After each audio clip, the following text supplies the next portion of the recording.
Orang macam biar aku je settlekan. Sabar.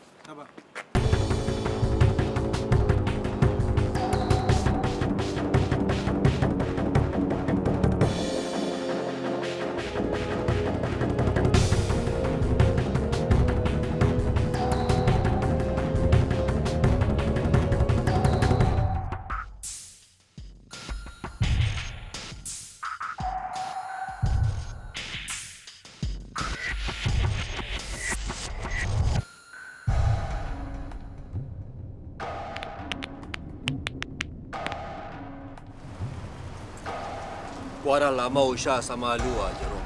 Lu apa hal usah-usah sama Wah? Ha? Lu gay ke? Ha? Mau mati ya? Wah, sudah agak lama lah.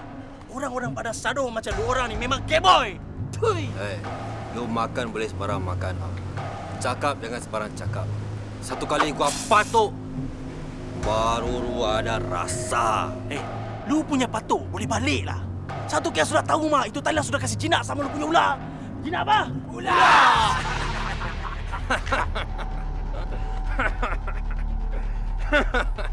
Api. Satu orang pun tak ada api. Orang zaman batu pun ada api tau. Lu gangster ke tak gangster? Bos, kita tak ada api, bos. Kita orang Vape on! Vape on kepala pot! Lu jangan tukar topik Ini kawasan gua yang punya. Lu jangan suka hati mau masuk sini, kasih angkat sama gua punya Cikaro. Siapa tukar topik sekarang? Ha? Lu tahu tak? Itu tempat Thailand sudah kasih sama gua 6% tau. Kalau lu tak puas hati, lu boleh cerita sama dia. Itu apa tu? Kalau lu boleh, gua boleh mah. Buat apa? Itu apa? Lu punya anjingnya.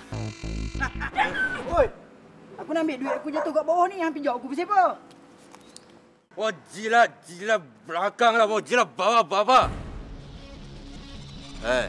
Gua tak kira. Tapi satu kali lu punya budak masuk gua punya kawasan, lu punya budak sama lu punya kawasan, sama lu punya taiko gua kasih langgar. Lu sembang bikin bimbang lah, Cai. Wah, sudah standby. Kasih langgar lah. Lu siap, Gua kasih patok.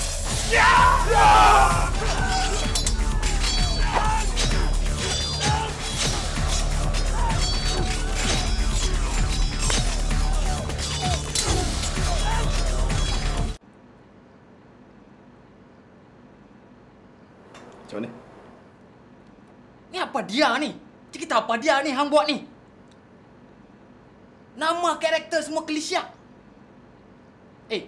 Hang ni dah tak ada idea lain ke? Kalau macam ni lah cerita hang, buat baziak duit aku je. Idea korang lagi best. Korang jangan sembang Kami cabar korang buat filem dalam masa 48 jam. Ada brand. Daftar sekarang di www.kl48hourfilm.com dan follow kami di laman sosial berikut.